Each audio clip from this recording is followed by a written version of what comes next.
Good morning, I'm Gretchen Noon here at Morning Matters. We talk about the most pressing issues and give you the context behind the headlines.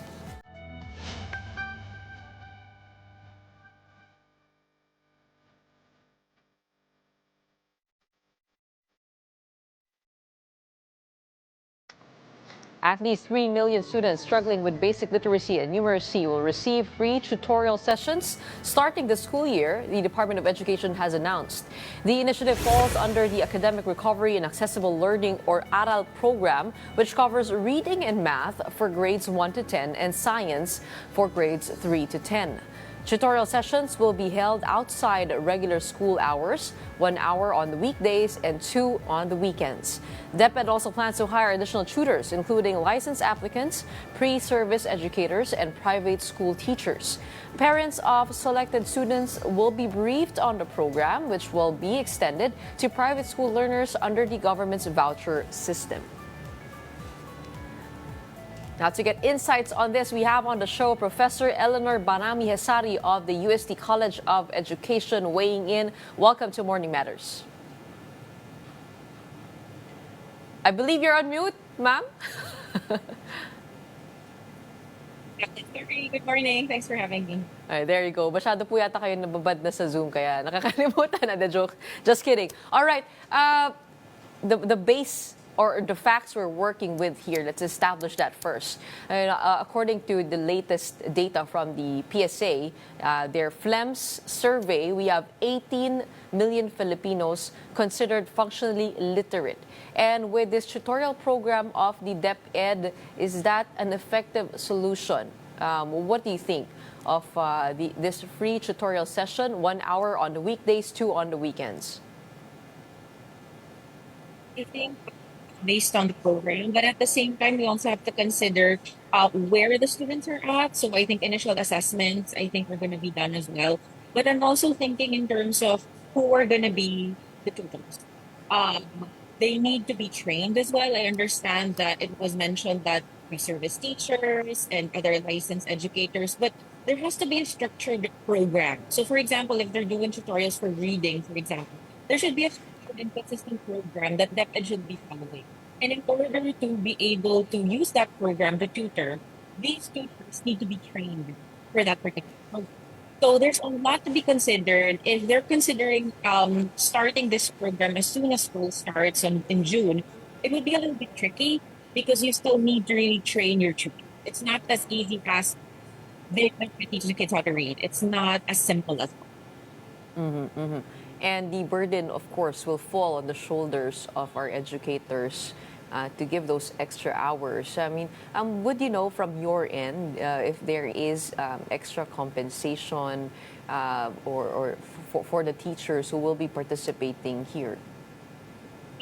I couldn't know exactly if DepEd would consider that, but if you think about, because I mentioned about pre-service teachers. So pre-service teachers are those student teachers, basically, from different universities and colleges who are doing their internship in the public schools. And usually, they're not given monetary compensation for that because they have to allot a certain number of hours. It's part of their, basically their grade. It's part of the requirements that they have to fulfill to finish the program. So in terms of monetary compensation, I don't think it would be sound to give that to preschool teachers. But for other teachers who are going to be doing the program, I'm not very sure in terms of what kind of compensation that they would be giving.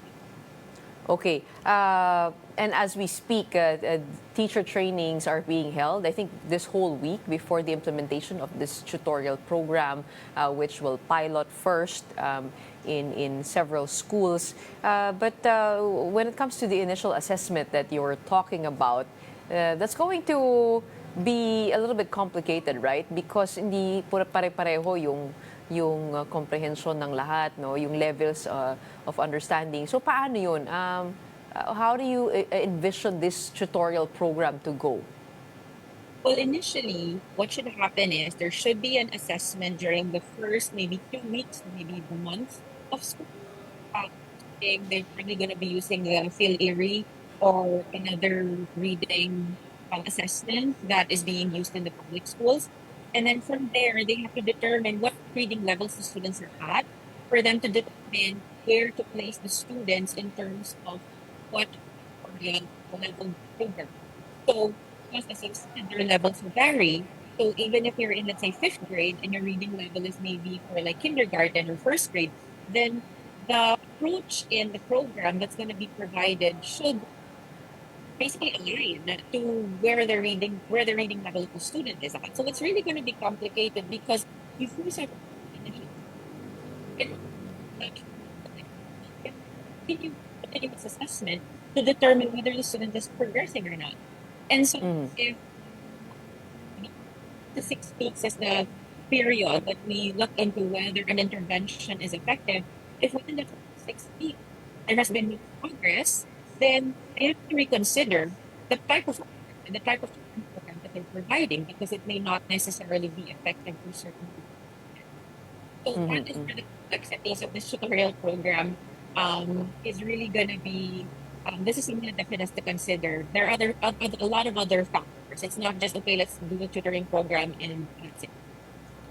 Oo, bago yun, no? Kailangan muna, kumbaga, probably this pilot run will tell us a lot, no, about what foundational aspects should be there first.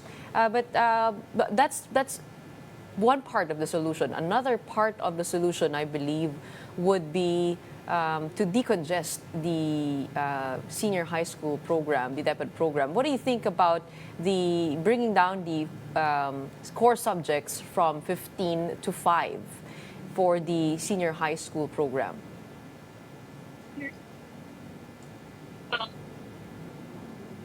Cities have already been decongested, right? From the time that during the time of COVID, when they did the most essential learning competences, and that's the current curriculum that's being used.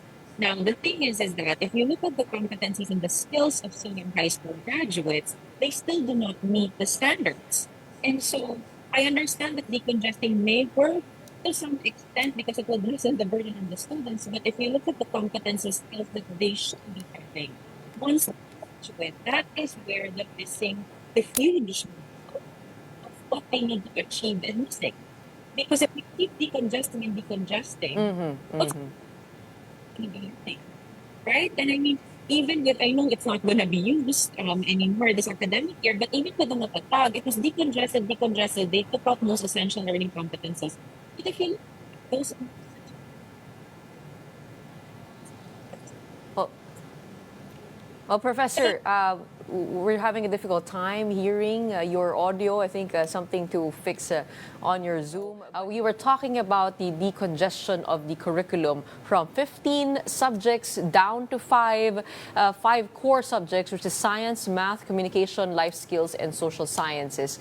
Your thoughts on those 5? I was mentioning earlier, it's quite tricky if we keep decongesting without even considering what are the key competencies that our students are using. And one tricky part here is that instead of as we keep decongesting the subjects, we're losing track of what the students really have to acquire in terms of competencies and skills. So maybe what DepEd should do is to study first and look into the curriculum and do an actual pilot and actually release the results of those pilots. Because what happened was with the Matatag curriculum, wherein they decongested, they never with actual quantitative results of like, okay, what are their findings in terms of how did the students fare in terms of their performance based on what they took out from the K to 12 curriculum. And on the other hand, the other side of that coin would be you can't really tell the effectivity of a curriculum with just a year of piloting. That will not reveal to us how effective a curriculum is. Students have to go through the entire uh, curriculum. For example, with K to 12, the result of K to 12 came out when the first batch of students who started from kindergarten to 12th grade graduated. And so this is where you can see whether the curriculum is truly effective. So it can be, let's pilot it in 1 year for this particular year level for 1 year, and then in another level for another year. Because you can't really extract enough results from that, both quantitative and qualitative. Okay. In the changes that they're proposing, students will no longer be locked into the strand or track they choose under the the new curriculum, they can choose electives from different subject clusters based on interest and career plans. And merong dalawang core dito na na cluster. Meron yung academic and then meron yung technical. Is that a better classification? I mean, just when it comes to the point of view of the students, having to choose where you're supposed to go at that early of an age, is this a better classification na medyo mas malawak yung saklaw na binibigay sa'yo, and then you can choose electives from there? Is that how it works? That particular program, that option of academic and technical, that actually is already existing in the transition program of K to 12. But it's labeled as K to 12 transition program for students with disabilities. Okay, but that already is existing. So I think what this current curriculum is doing, they're trying to adapt that concept. Now, that is okay in terms of adapting that idea. But then again, we have to ensure that our students have proper career counseling, advising in terms of if you're going to choose the academic track, this is where you're going to go. If you're choosing the technical, this is where you're going to go.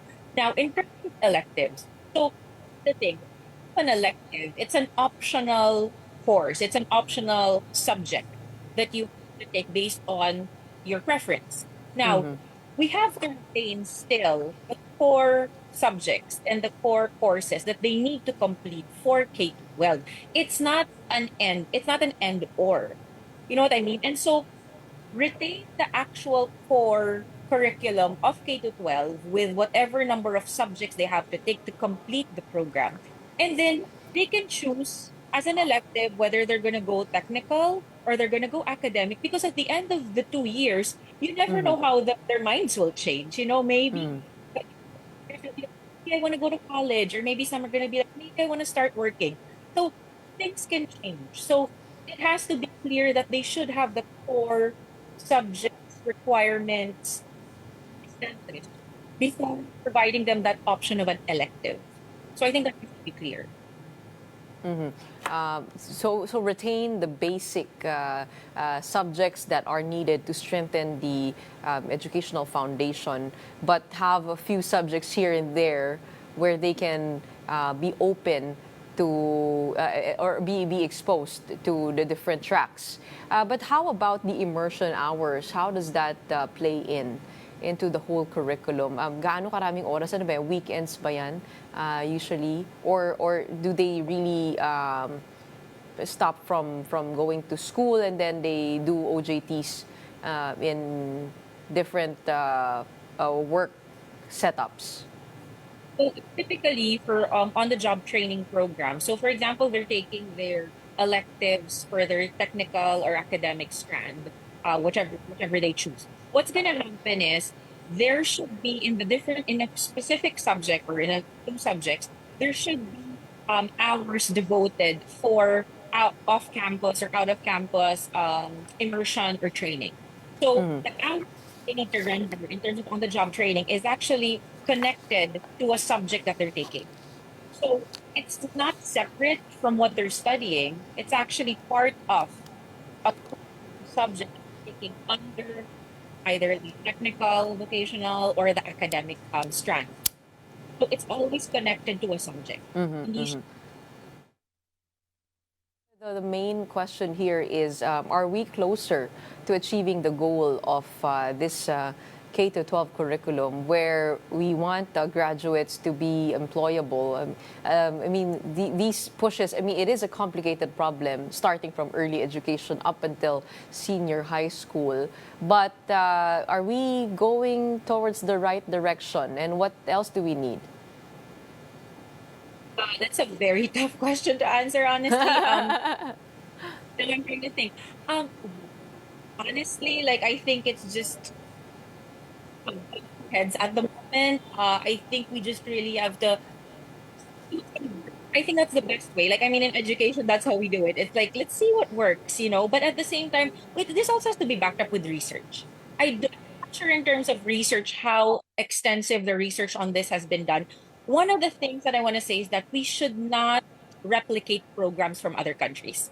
And I think that is what I'm seeing that's happening a lot in the Philippine education system is that we keep replicating, we keep copying programs from other countries without contextualizing what is the current issue and what is the current status of our education system. That is where the big problem lies. And that has been happening for the longest time. And so I think rather than focusing on what are other countries doing, why are they so successful, that's not our problem, right? That's not our problem. Our problem that we need to focus on is what are the issues that are underlying our educational system. Let's look at best practices from other countries. Let's try to see how can we contextualize those and bring that and make it more adaptable to what is happening in our country currently.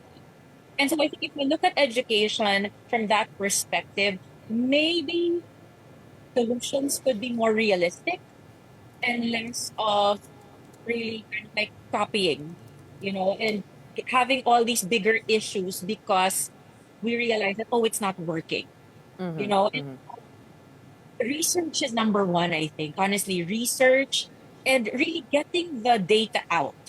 I think it's different when they do research on their own and keep the data to themselves. People have to know what's the result of what's the data?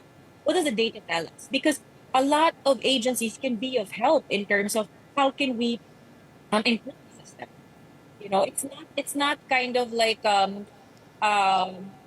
one solution from one agency. DepEd has to work together with all other agencies. I think, and that's happening. But then I think we really have to focus a lot more on research and getting the data out and trying to figure out what will work best in our context. Now, speaking of contextualizing, a law that would discontinue the use of the mother tongue in multilingual classes from kindergarten to grade 3 has lapsed into law. So this means that the mother tongue will still be used as medium of teaching and learning, but no longer offered as a subject. I mean, your thoughts on how that has affected the educational learning and state of literacy when it comes to being able to be at par after grade 3. Okay, so here's the thing about mother tongue. Your first language or your home language is the basis of you learning all other languages. And so by taking out mother tongue in the curriculum, what we're doing is that we are actually making the situation worse. It makes it more and actually literacy in English and Filipino. And that is research established. A lot of research will tell us that to establish good communication, comprehension in a second language, in your second language or your third language, you need a strong foundation of your mother tongue. Okay. And when that issue came out, I was very much I was my views were very strong in terms of why are they doing this.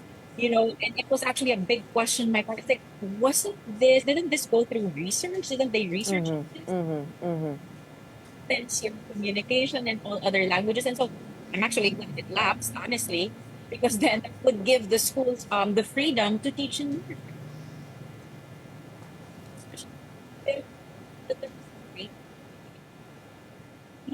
communicate and comprehend in their first language first before they can communicate and comprehend in English or in Filipino. Pero hindi ba nahihirapan by the time that they're grade 4, yun nga, to be able to adapt to the different learning mediums because they're so used to the mother tongue? Because what happens is by the time they reach third grade, everything else is taught in English, like your math, your science is taught in English. So they need to adapt to the language. Why? Because their first language is well established. And so in terms of comprehension, able to more or less be able to understand what's happening. And the thing is, what here's the thing about the English language, I must say. Um, there's this thing in our culture. This is very, very Filipino. That if you can speak well English, you're smart, right? If you can speak straight English, you're smart. But here's the thing: do people understand what they're saying and what they're listening to? I think we have to establish and be proud of our culture first, and be proud of the language we have. Because first, they're communicating in their native language. I mean, look at other ASEAN countries. look at Vietnam, wherein their education is like their education system, their students are performing really well. Children may not necessarily learn and speak English as a native English speaker would sound like. But in terms of performance and competencies in other areas, they're doing really well. So what does that tell us? I mean, isn't that context in our region already? Isn't that very telling already in terms of how should we contextualize our type of education system? So yes, I understand English is part of our culture as well, and that is English the medium of instruction in our schools.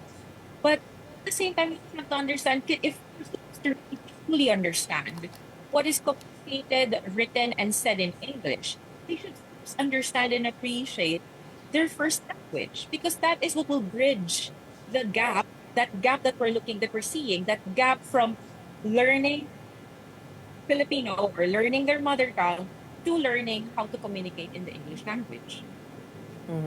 Well, the conversation on education is always complex, but as we pick out the strands, we hope that is always backed by research, the solutions at hand. But in the meantime, maraming salamat, Professor Eleanor Bahrami-Hessari of the UST College of Education for sharing with us your insights today.